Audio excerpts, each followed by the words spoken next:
বলে থাকি রোজা বলবো না, কি বলবো? সিয়াম।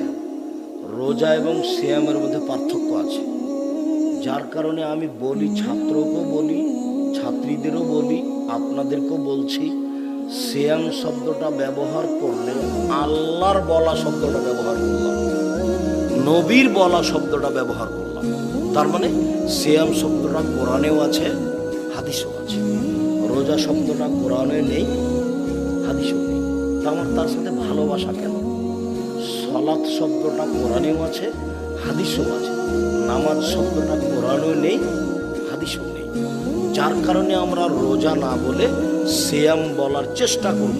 আজ থেকে আপনাদেরকেও বলছি, আপোষে আপনারা বলা বলি করলে বলবেন, আজকে আমি সিয়াম আছি, আগামীকাল আমি সিয়াম থাকব। তুমি কি সিয়াম ছেড়ে দিয়েছ?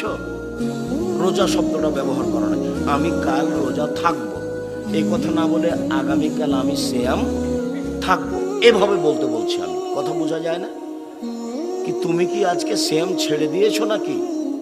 তুমি কি রোজা ছেড়ে দিয়েছো? এ কথা না বলে কি বলবো? তুমি কি সিয়াম ছেড়ে দিয়েছো?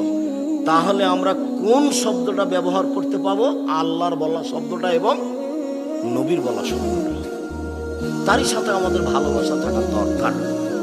তো সিয়াম শব্দের আবিধানিক অর্থ হচ্ছে বিরত থাকা।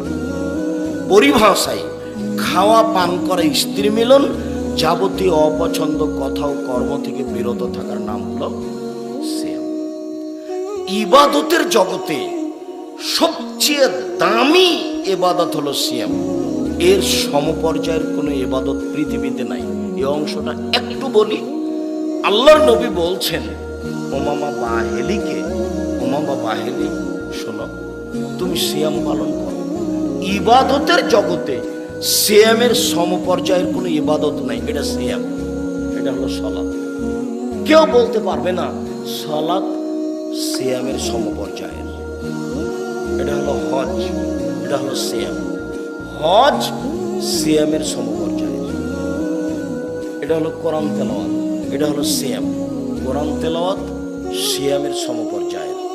এটা হলো তাসবিহ তাহলিল জিকির আজকার, এটা হলো সিয়াম। তাসবিহ তাহলিল জিকির আজকার সিয়ামের সমপর্যায়ের। এরকম কোনো ইবাদত পৃথিবীতে নাই যেটাকে বলা যেতে পারে কার সমপর্যায়ের? সিয়ামের সমপর্যায়ের। একটা ভিন্ন ধরনের ইবাদত। মনে রাখবেন, সিয়াম পালন করে 2, 4, 510 নেকি হয় না, একটা বিনিময় পাওয়া যায়।